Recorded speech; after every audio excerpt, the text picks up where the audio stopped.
बिस्मिल्लाहिर्रहमानिर्रहीम, अस्सलामुअलैकुम। Health talk में मैं हूं आपके साथ आपकी मेज़बान फ़लक आदिर। आपको प्रोग्राम में वार्म वेलकम करती हूं। नाज़रीन, मौसम जो है वो तब्दील हो रहा है। आपको पता है कि सर्दियों से डायरेक्टली हम गर्मी की तरफ आ गए हैं और ये मतलब काफ़ी वेयर्ड सा था कि एकदम से सर्दियों के बाद डायरेक्टली गर्मियाँ आ गई हैं।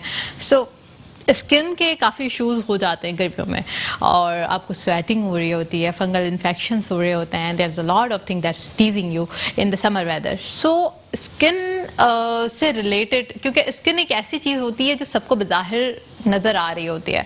इंटरनल इश्यूज तो फिर भी चलें आपके जो चलते रहते हैं, बट स्किन पर अगर कोई एक दाना भी हो जाता है, एक दाग धब्बा भी हो जाता है, तो एवरीबॉडी इज आस्किंग यू क्यों हो रहा है। सो इसलिए आपको अपनी स्किन का इस मौसम के अंदर बहुत ख्याल रखना है। और प्लस स्किन के प्रॉब्लम्स सिर्फ ये नहीं होता कि स्किन सुपरफिशियल है, आपके इंटरनल इश्यूज की वजह से भी स्किन पर प्रॉब्लम्स हो सकते हैं। सो आज मैंने अपने प्रोग्राम का जो टॉपिक रखा है वो स्किन रिलेटेड डिजीज़ हैं और स्किन रिलेटेड इश्यूज हैं। मैंने आज डर्मेटोलॉजिस्ट को इन्वाइट किया है। He is a public health officer, public health consultant and he is a consultant in dermatology. He is practising in different clinics and इसके साथ साथ जो है वो गवर्नमेंट एम्प्लॉय भी हैं। आज प्रोग्राम में सर डॉक्टर आज़म मौजूद है जी। अस्सलाम वालेकुम sir, welcome in the programme. How are you? अल्हम्दुलिल्लाह। कैसे हैं आप? ठीक है, बहुत शुक्रिया फलक, आपने मुझे मदऊ किया और एक बार फिर हम जो कि स्किन एक इम्पॉर्टेंट ऑर्गन है बॉडी का, उसके ऊपर डिस्कशन को आपने टॉपिक का पार्ट बनाया। स्किन जो कि बॉडी का 7% ऑफ द बॉडी वेट होता है। हम जो है नॉर्मली क्या है कि स्किन को वो इम्पोर्टेंस इस तरीके से दे रहे होते हैं कि ख़वातीन जी they are worried about their skin like face, उसके बारे में वो वरीड हो रही होती है। आम पब्लिक जो है यानी मेल है या दूसरे लोग इतना वरी नहीं कर रहे होते। तो स्किन जो कि बॉडी का अहम पार्ट है, मेरे ख्याल में 7% ऑफ द बॉडी वेट अगर उसका स्किन का है तो उसका किस तरीके से ख्याल रखना है और किस तरीके से उसको देखना है, ये बहुत ज़रूरी है। वक्त के साथ और मौसम के साथ जैसे चीज़ें चेंजेस आती हैं, तो आपको पता है गर्मी और फिर इसके बाद ये नमी जो रहती है हवा के अंदर या मौसम चेंज होता है, तो उसके साथ साथ स्किन के अंदर भी बहुत सारी तब्दीलियाँ रोनुमा होती हैं और उनको देखने की बहुत ज़रूरत है। लोग जो है वो सर्दियों में क्या करते हैं कि पानी उसका इस्तेमाल बहुत कम कर देते हैं। उसकी कम पानी पीने की वजह से डिहाइड्रेशन का शिकार होती है स्किन हमारी, तो उसको जाहिर सी बात है वो नॉरिशमेंट नहीं मिल रही होती जो उसकी रिक्वायर्ड है। ओके। उसके साथ साथ जो है बैलेंस डाइट जो है वो रिक्वायर्ड होती है स्किन को, वो अगर उसको प्रॉपर नहीं मिल रही होती तो हमारी स्किन के अंदर मुख्तलिफ़ तरह की बीमारियाँ। और मैं ये कहूँगा कि अगर इसी तरीके से है कि अगर एक बंदे के अंदर जो हिफाजती फ़ौज है यानी कि एंटीबॉडीज़ या ये नहीं बन पा रही होती या नहीं बनी हुई होती, तो वायरस या कोई भी जरासीम जो है आसानी से हमला कर देता है। इसी तरीके से इंसानी स्किन जो है, जब इसके अंदर इतनी तवानाई या इतनी वो ताकत नहीं रहती, उसके अंदर उसके न्यूट्रिशन प्रॉपर उसको नहीं मिल रही होती या उसके विटामिन उसको प्रॉपर तरीके से नहीं मिल पा रहे होते, तो होता क्या है कि उस स्किन के ऊपर भी बहुत सारे वायरल और बैक्टीरियल इन्फेक्शन हमलावर हो जाते हैं और उस वजह से बहुत सारी पेचीदगियाँ जो हैं स्किन के अंदर जन्म लेती हैं। ओके। अच्छा डॉक्टर साहब, जैसे कि मैंने अपने प्रोग्राम के इनिशिएट में शुरुआत में ये बात कही कि स्किन जो है वो ज़्यादा मतलब maximum people and majority thinking is that के skin is just related your external body, but खुदा ना खास आपको जब इंटरनल इश्यूज हो रहे होते हैं, आपकी लाइक यू नो के गैस्ट्राइटिस इशू है या फिर आपका ऐसा डिफरेंट, तो आपकी स्किन पर आना शुरू हो जाते हैं। तो इसमें कितनी सदाकत है कि एक्नी इश्यूज और ये this things are also related with your acne. बिल्कुल, आप बिल्कुल सही कह रहे हैं, लेकिन लोग जो है ना उसको ज़्यादा इतनी प्रायोरिटी नहीं दे रहे होते हैं। पता तब चलता है जब अंदर अगर फॉर एग्जांपल हमारे डिफरेंट विसरास जो बॉडी के अंदर मौजूद हैं, उनके अंदर अगर काफ़ी कुछ चेंजेस मौजूद होती हैं या आती हैं, लाइक एक्नी जो है, एक्नी होने की वजूहात में आप देखें कि अगर हम लैब टेस्ट पे जाते हैं, कोलेस्ट्रॉल लेवल जो है वो बहुत बड़ा इंडिकेटर होता है। उससे पता चल रहा होता है कि अगर आप लेवल आपका कोलेस्ट्रॉल का बढ़ रहा है तो वो भी एक्नी का बहुत बड़ा कॉज बन रहा होता है। लेकिन ये कि उसमें लिपिड प्रोफाइल वगैरह कराना और आपको जो लिवर के टेस्ट वगैरह कराना बहुत ज़रूरी होते हैं, लेकिन हम नहीं करा रहे होते। अब पता चलता है कि फैटी लिवर बना हुआ है, ठीक है ना, उसके असरात हमारी स्किन पे आपको मिलेंगे। इसी तरीके से हमारे जो है इंटरनली जो सेबेशियस ग्लैंड्स होती हैं फेस के ऊपर, वो ग्लैंड्स की हाइपर सिक्रेशन और डक्ट्स का बंद हो जाना, और उसके बाद फिर जो है डस्ट पार्टिकल्स का उन पोर्स के ऊपर जाके जम जाना, उनका क्लोज हो जाना, आपको जो है वो आप देखेंगे चेहरे पे फ्रैकल्स और दाने जो हैं वो निकल आते हैं मुख्तलिफ, चाहे वो जेंट्स हैं या फीमेल हैं, और टीनेजर ग्रुप के अंदर ये ज़्यादा चीज़ जो है पाई जा रही होती है। तो फोकस करने की ज़रूरत है, इसके ऊपर देखने की ज़रूरत है कि क्या नाम है, हम इंटरनली और एक्सटर्नली क्योंकि ये हमारा कहते हैं ना कि कॉम्प्लेक्शन या जो चेहरा, या मेनली चेहरे को इसलिए लोग फोकस कर रहे होते हैं कि सामने दिखने वाली चीज़ है, तो उसे पता चलता है कि हाँ हमारी स्किन का क्या पोजीशन है, क्या टेक्सचर है, आया वो ग्लो कर रही है, डिम हो रही है, फ्रैकल्स का शिकार है, या पिंपल्स हो रहे हैं, या डार्क हेड्स बन रहे हैं।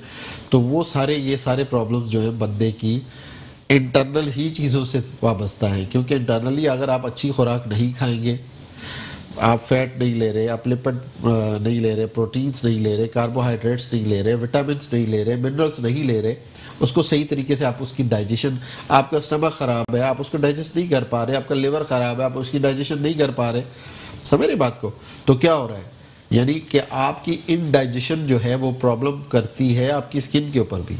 क्यों?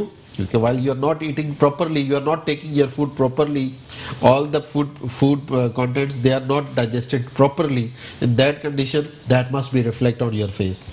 आपके चेहरे पे रिफ्लेक्ट होगा, और आपको पता चलेगा कि यार ये जो स्किन है वो मुख्तलिफ तरह की बीमारियों का शिकार हो जाती है। जैसे मैं आपने आपको बताया कि क्या नाम है, आपकी इम्यूनिटी वीक हुई, उसके अंदर आपके अंदर बहुत सारे प्रॉब्लम्स हो जाते हैं। विटामिन D3 की डेफिशिएंसी बहुत सारी चीज़ों का कॉज करती है, समझ रहे हैं। तो there are multiple things which plays a vital role for skin. Okay fine, this all things are very important for skin. अच्छा डॉक्टर साहब ये मुझे बताएं कि जो लैब्स हैं उनका क्या रोल होता है आपकी स्किन के इश्यूज में? बिकॉज हम बहुत सारे लोग ऐसे होते हैं कि मतलब बहुत सारे डर्माटोलॉजिस्ट या कॉस्मेटोलॉजिस्ट जो हैं वो ये कर रहे होते हैं कि स्किन पर अगर कोई रिएक्शन हो रहा होता है, पिंपल्स हो रहे होते हैं, तो वो उसको उसका सुपरफिशियल ट्रीटमेंट कर रहे होते हैं, लैब्स नहीं करवा रहे होते हैं। तो ये बताएं। डिपेंड करता है कि आप जा किसके पास रहे हैं। हमारा अलमिया ये भी तो है ना कि हर गली में 20 डॉक्टर बैठे हुए हैं। क्वालिफाइड डॉक्टर्स का बैठना और क्वालिफाइड मुस्तनद डॉक्टर का पेशेंट्स को देखना, और देखने के बाद उसको प्रॉपर एडवाइस करना। अगर तो आपने वो चीज़ें पढ़ी हुई है, उसको पता है कि इसका प्रॉपर ट्रीटमेंट क्या है, किस तरीके से आप इसको डायग्नोस करते हैं, no doubt labs plays a vital role in it.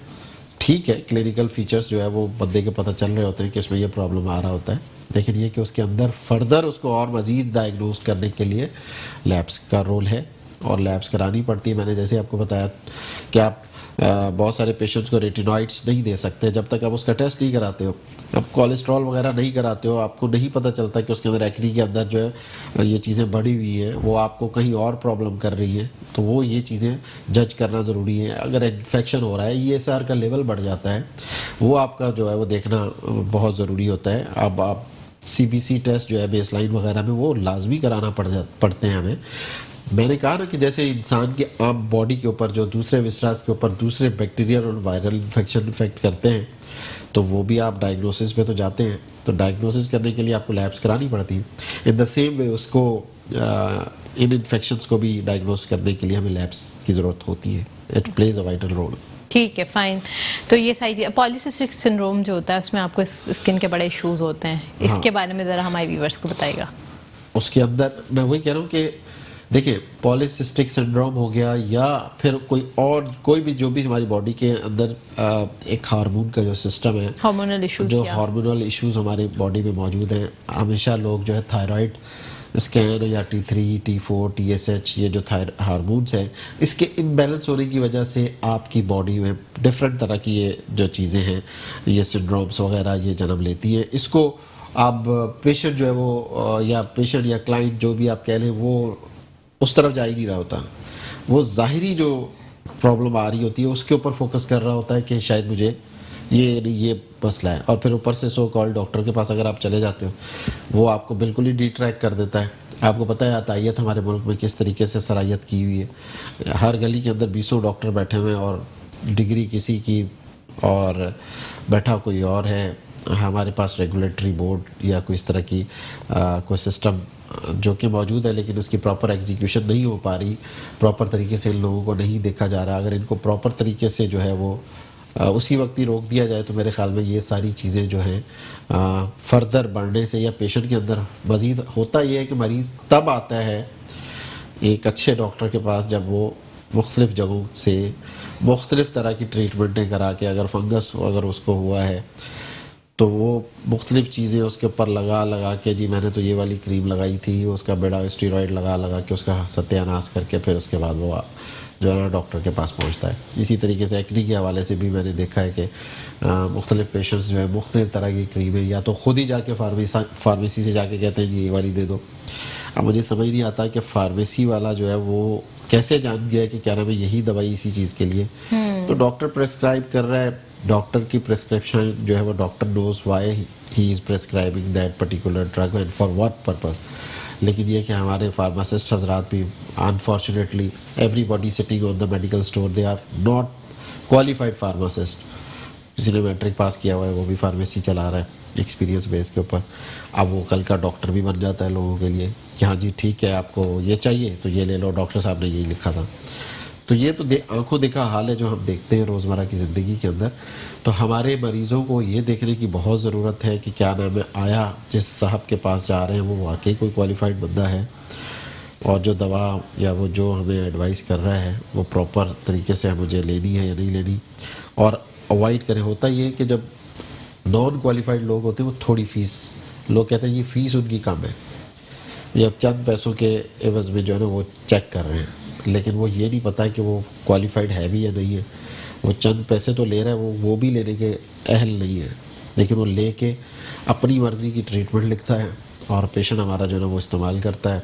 उसके बाद जब केस बिगड़ चुका होता है, पता चला वो एंटीबायोटिक्स या मुख्तलिफ दवाइयाँ खा के अपने अंदर और इंटरनल कॉम्प्लिकेशंस क्रिएट करके उसके बाद जो है वो आ जाता है डॉक्टर क्या अब सर अब आप इसको सही करके बिल्कुल सही कहा डॉक्टर साहब। ये सारी प्रॉब्लम्स जो है वो हमारे साथ होती हैं इवन बिकॉज लोगों को बेचारों को पता ही नहीं है कि वो जाहिर सी बात है जब एकदम से उनके मुंह पे एक्नी निकलते हैं या स्किन खराब होना शुरू होती है तो वो बेचारे परेशान हो जाते हैं और इधर उधर जो भी उनको मिलता है वो चीज़ें इस्तेमाल करना शुरू कर देते हैं, या फिर जो भी डॉक्टर उनको नज़र आता है तो उसके ऊपर बिलीव करना शुरू कर देते हैं। एक ब्रेक की जानिब चलते हैं, देखते रहिए health talk. Welcome back after the break. हम बात कर रहे हैं स्किन इश्यूज़ पर, और इसके अलावा जो है डिफरेंट तरह के जो आप लाइक मिसगाइड होते हैं या आप लाइक अपनी स्किन का खुद ही सत्यानाश कर रहे होते हैं, तो उसके लिए भी हम बात कर रहे थे कि डिफरेंट तरह के जो लाइक डिफरेंट स्पेशलिटीज़ के जो लोग होते हैं उनके पास ना जाएं, जो स्किन स्पेशलिस्ट है उसी के पास जाएं, और साथ साथ में अपनी रूटीन टेस्ट भी करवा लें कि अगर आपकी स्किन बिल्कुल सही थी, साफ़ सुथरी थी, एक्नी नहीं था या मिलाज़मा नहीं था, तो आप उस वक्त जो है ये देख सकते हैं कि कैसे जो है वो आप लाइक एकदम से आप फेस कर रहे हैं स्किन इश्यूज़ को, तो इंटरनल इश्यूज़ को भी देखना बहुत ज़्यादा ज़रूरी होती है। क्या कहेंगे डॉक्टर साहब आप? बिल्कुल सही कह रही हैं। अब आप देखें ख़वातीन के अंदर मोस्टली ड्यूरिंग जब वो कंसीव करती हैं प्रेगनेंसी के दौरान आप देखते हैं कि मतलब एक मैं मिसाल जो अभी आपको थोड़ी देर पहले आपको दी कि क्या नाम है किस तरीके से जो है विटामिन्स की डेफिशिएंसी या आयरन की डेफिशिएंसी या फॉलिक एसिड की डेफिशिएंसी जो है वो स्किन के ऊपर रिफ्लेक्ट हो रही होती है। तो आप प्रेग्नेंट लेडीज़ के अंदर आप देखें कि वो उनके नीचे डार्क सर्कल बनना शुरू हो जाते हैं। क्लियर पता चल रहा होता है कि क्योंकि वो खातून जो है वो प्रॉपर डाइट नहीं ले रही, और उसकी प्रॉपर डाइट ना लेने की वजह से जाहिर सी बात है पहले वो खुद खा रही है, अब बच्चा जो है वो एक की बजाय दो लोगों के अंदर जो है वो खुराक जा रही है। तो अगर आप वो प्रॉपर तरीके से नहीं ले रही तो आपके चेहरे के ऊपर पूरी प्रॉपर रिफ्लेक्शन होना शुरू हो जाती है। तो उस दौरान जो है ड्यूरिंग प्रेगनेंसी के दौरान भी फॉलिक एसिड और फेरस सल्फेट वगैरह की टैबलेट्स वगैरह जो दी जाती है, बाज़ ख़वातीन बिल्कुल नहीं खाती, ना खाने की वजह से वो उसकी रिफ्लेक्शन चेहरे के ऊपर ब्लैक हेड्स की सूरत में, पिगमेंटेशन की सूरत में जो है वो नज़र आना शुरू हो जाती है। और अगेन मैं वही कहूँगा कि मल्टीविटामिन्स और ये सारी चीज़ें जो है वो एक वाइटल रोल प्ले कर रही होती है। अल्लाह ताला ने ये सारी चीज़ें हमारी खुराक में रखी है, ठीक है ना। तो जब ये तो सप्लीमेंट्स की सूरत तब पेश आती है जब हम वो प्रॉपर नहीं खा रहे होते हैं। जब हम प्रॉपर वो अपनी डाइट को प्रॉपर कर लें, हम लिपिड प्रॉपर खाएं, डाइट और कार्बोहाइड्रेट और सारी चीज़ें जो जो अल्लाह ताला ने बनाई हैं उसको एक लिमिट लिमिटेड जो यानी कि एक्सेस में ना लेके जाएं, एक लिमिटेड जो क्वांटिटी है हमारी जो कैलोरीज की रिक्वायरमेंट है उस हिसाब से अगर हम लेंगे तो हमें ये वाली चीज़ें फेस नहीं करना पड़ेगी। दूसरा, अपनी स्किन को हाइड्रेटेड रखें, ठीक है, और मॉइस्चराइज़र्स जो है मुख्तलिफ़ तरह के लोशंस जो हैं वो यूज़ करने चाहिए। फिर आप जैसे आगे गर्मियाँ आ रही हैं तो किस तरीके से अपनी स्किन को बचाने के लिए सन ब्लॉक्स का इस्तेमाल करना चाहिए। बहुत शिद्दत वाली धूप जब 12 से ऑनवर्ड 3 बजे के दरमियान जो होती है उसमें अगर आप बाहर निकलते हैं तो सन से किस तरीके से अपनी स्किन को बचाना है ये हमें पता होना चाहिए। या सन ब्लॉक लगा के निकले, कोई अच्छी कंपनीज़ के सन ब्लॉक्स मिल जाते हैं, वो भी डॉक्टर से पूछ के कि आपकी चेहरे को कौन सा जो है वो सूट करता है वो लगा के निकलें। उसके अलावा जो है बेजा खामखा मतलब पटांग किस्म की मेडिसिन ख़ुद से जो है वो परचेज़ ना करें। और बहुत सारे लोगों को आपको पता है इसके स्किन चेहरे के लिए वो बहुत वरीड होते हैं कि क्या नाम है वाइटनिंग के इंजेक्शन लगवा रहे होते हैं कि गोरा बन जाए। तो ये भी मैं लोगों का थोड़ा सा कॉन्सेप्ट क्लियर कर दूं कि अल्लाह ताला ने जो इंसान की जो स्किन बनाई है वो ओरिजिनल वही रहेगी। ये टेम्परेरी एक फेस है कि टेम्परेरी तौर पर आप इंजेक्ट करवा लेते हैं और उसके बाद आफ्टर थोड़ा ड्यूरेशन के बाद दोबारा आप उसी फेस पे आ जाते हैं। तो अगर इसको स्किन को हेल्दी रखना मैटर अपने जहन में रखें कि हमें इसको हेल्दी रखना है, बजाय इसके कि इसको हमने इसका कलर ही चेंज कर देना है। That is two different things. तो अगर तो आपने उसको हेल्दी रखना है तो फिर अपनी वो सारी चीज़ें बराबर रखें, बैलेंस रखें, तो हेल्दी रहेगी। और अगर आप कहते हैं कि नहीं इसमें हमने मॉडिफिकेशंस करनी है, इसको कलर ही चेंज कर डालना है, तो वो मैं अपने तमाम लोगों को बताना चाहूँगा दैट इज़ टेम्परेरी। और ऐसा अगर हो तो सारे लोग गोरे हो जाएं, ठीक है। तो और इसी तरीके से बहुत सारी मार्केट में जो है वो जो है क्रीम वगैरह वो बिक रही होती है कि आप जो है ना वो गोरापन के लिए ये इस्तेमाल कर रहे हैं। तो मैं ये रिक्वेस्ट करूँगा अपने तमाम व्यूवर्स को कि बजाय इसके कि आप अपनी मर्ज़ी से ख़ुद ही यूट्यूब पे जाके सर्च करेंगे गोरा पन्ने की कौन सी क्रीम है और जाके महंगे से महंगी क्रीम ख़रीद के ख़ुद ही लगाना शुरू कर दें, वो भी रॉन्ग है। आपने अगर लगानी है तो आप ज़रूर एक अच्छे क्वालिफाइड जो है डर्माटोलॉजिस्ट से, स्किन स्पेशलिस्ट से आप मशवरा लें, अच्छे डॉक्टर से पता करें। अगर वो कहता है कि ये वाली चीज़ जो है आपके चेहरे के लिए सही है तो उसका इस्तेमाल करें। और इसी तरीके से अब जैसे गर्मियाँ आ रही हैं इसके अंदर जो है प्रिकली जो है वो छोटे गर्मी दाने जो है वो बहुत ज़्यादा देखने को मिलेंगे। तो उस हवाले से भी आपको देखना है कि हमने अपनी खुराक कैसी रखनी है, अपने आप को किस तरीके से स्वेटिंग से बचाना है। स्वेटिंग के अंदर यानी पसीने के अंदर मोस्टली लोगों को जो है फंगल इन्फेक्शन होने के बहुत चांसेस होते हैं। ओवर क्राउडेड एरियाज़ के अंदर ये अभी जो सर्दियाँ गई हैं इसके अंदर जो स्केबीज़ उसने लोगों को घरों के घर घेरे रखे। उसके अंदर लोग मुख्तलिफ़ कंप्लेंट्स के साथ आते हैं कि क्या नाम है मुझे या तो पूरे घर को लगी हुई है। जाहिर सी बात है ये तो आपको पता है कि किस तरीके से फैलती है। तो ये वो सारी चीज़ें हैं कि मौसम के हिसाब से भी स्किन की डिजीज़ आती हैं। जैसे खुश्क मौसम आता है तो वो खुश्की जो है वो चेहरे के अंदर भी रिफ्लेक्ट होती है, स्किन के ऊपर भी रिफ्लेक्ट होती है। इसी तरीके से सर्दियों के अंदर ज़्यादातर स्केबीज़ क्योंकि ओवर क्राउडेड हाउसेज़ लोग जो हैं घरों के अंदर एक ही जगह एक ही रूम जो है वो यूज़ कर रहे होते हैं, तो पता चला एक से दूसरे को तीसरे, इस तरीके से वो फैल रही होती है। और इसी तरीके से स्वेटिंग मैंने कहा कि मुख्तलिफ़ लोग ख़ास तौर पर वो उन इलाकों में रहने वाले लोग जो कि ओवर क्राउडेड एरियाज़ हैं वहाँ पे इसकी वजह से फंगस बहुत ज़्यादा फैल रहा होता है। और उसका अगर पर वक्त इलाज ना कराया जाए तो आपको पता है पूरी की पूरी बॉडी लपेट में ले रहा होता है। और उसके अलावा स्किन के अंदर बहुत सारी बीमारियां जैसे सोरियासिस है, वो इंसान के लिए जो है वो भी ट्रीटेबल है। ऐसा नहीं है कि बिल्कुल ट्रीटेबल नहीं है, लेकिन ये कि उसको भी बर वक्त उसका डायग्नोस करना, उसको प्रॉपर तरीके से जो है ट्रीटमेंट कराना, तो वो आपको किसी हद तक क्योर हो सकता है। और इसी तरीके से बालों के हवाले से अगर आप बात करें तो बालों में भी एलोपेशिया एरेटा आपने देखा होगा, बाल झड़ना शुरू हो जाते हैं। उसका अगेन वही खुराक और सारी चीज़ों से ताल्लुक़ है। अगर आप उसको बर वक्त अपना वो करते हैं और इसके अंदर भी आप अपना थायराइड स्कैन वगैरह कराते हैं, थायराइड हार्मोन्स का बहुत बड़ा वाइटल रोल होता है इसके अंदर। और T3 T4 TSH अगर आप हार्मोन लेवल कराते हैं तो उससे ये होगा कि क्या नाम है आपका जो है आपको बर वक्त पता चल सकता है कि आपने अब आप कौन सी चीज़, कौन से शैम्पूज, किस तरीके से जो है ना इसको लेके चलना है, तो उसको करने की बहुत ठीक है। और डॉक्टर साहब, जो हमारी लैब्स होती हैं, लैब्स में भी बहुत सारा प्रॉब्लम ये आ जाता है कि जैसे आपने बताया कि बहुत सारे डॉक्टर्स हैं जो डॉक्टर्स नहीं भी होते, वेल क्वालिफाइड नहीं होते, पर जो है वो प्रिस्क्रिप्शंस दे रहे होते हैं। सो लैब्स में भी ये प्रॉब्लम होती है कि ऑथेंटिक नहीं होती हैं, उसके बारे में आप क्या कहेंगे? अब मैंने आपको कहा ना कि हमारे मुल्क के अंदर अलमिया ये है कि ट्रांसपोर्ट रूट पे चल रही हैं, उनके रूट परमिट नहीं है लेकिन चल रही हैं। बहुत सारी गाड़ियां गो के कानूनी अदारे जो है उनको पकड़ने की कोशिश करते हैं, लेकिन आपको पता है एक पूरा का पूरा क्राउड है। ये तो एक कौम की हैसियत से हमें खुद सोचने की ज़रूरत है कि हम क्या सही कर रहे हैं, क्या गलत कर रहे हैं।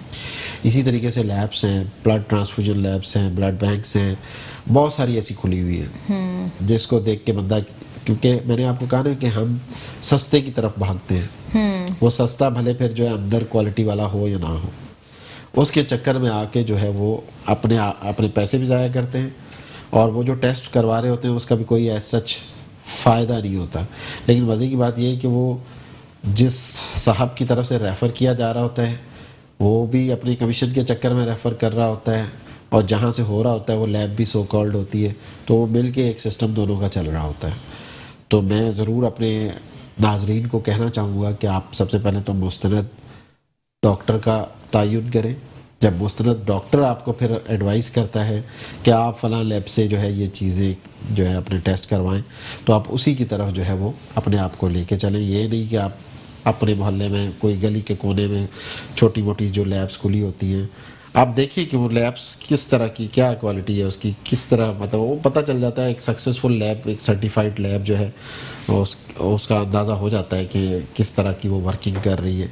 जैसे कि ईसा लेबॉर्ट्री है, डॉक्टर ईसा लेबॉर्ट्री, इसकी मुख्तलिफ ब्रांचेस है। अगर देखें कोई लैब अच्छी होती है जैसे कि AQU है, वो अगर उनका एक नाम बन चुका है तो लोग उस पर ट्रस्ट करते हैं और फिर लोग वहीं से लैब्स करवाते हैं। इसी तरीके से ईसा लेबॉर्ट्री भी जो है वो मैं ट्रस्ट इसलिए करती हूँ कि इन्होंने हमेशा जो है आगे बढ़े हैं ये लोग, मतलब डिफरेंट सिटीज़ के अंदर डिफरेंट ब्रांचेस जो हैं वो ईसा लेबॉर्ट्री के ओपन हो चुकी हैं।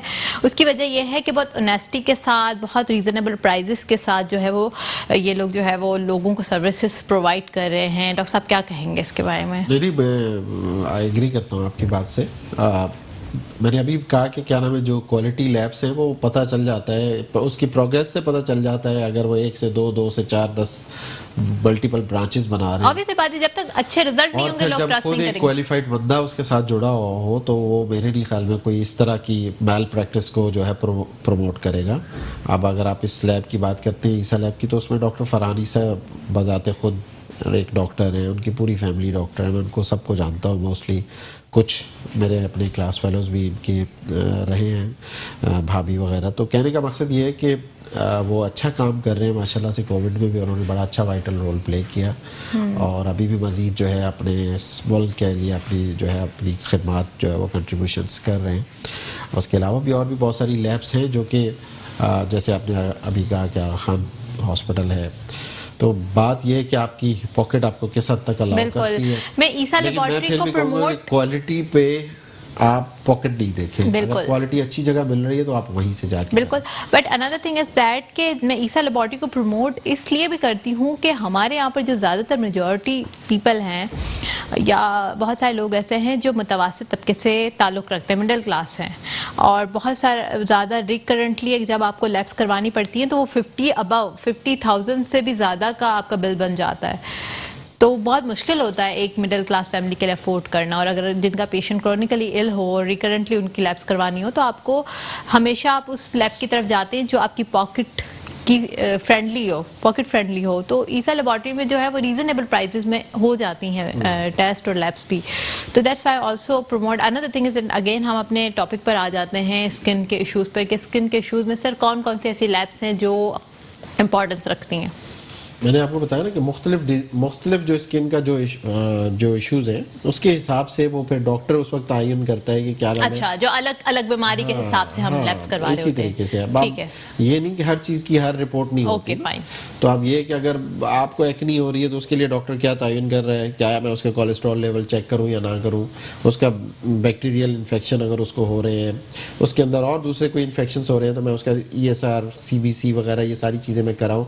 तो बेस लाइन टेस्ट वगैरह फिर वो डॉक्टर्स जो है, मैं वही कह रहा हूँ कि सबसे पहले उस डॉक्टर को खुद को नॉलेज होना चाहिए क्या मैं ये जो चीज़ एडवाइस कर रहा हूँ ये इस चीज़ के लिए होनी भी चाहिए या नहीं चाहिए।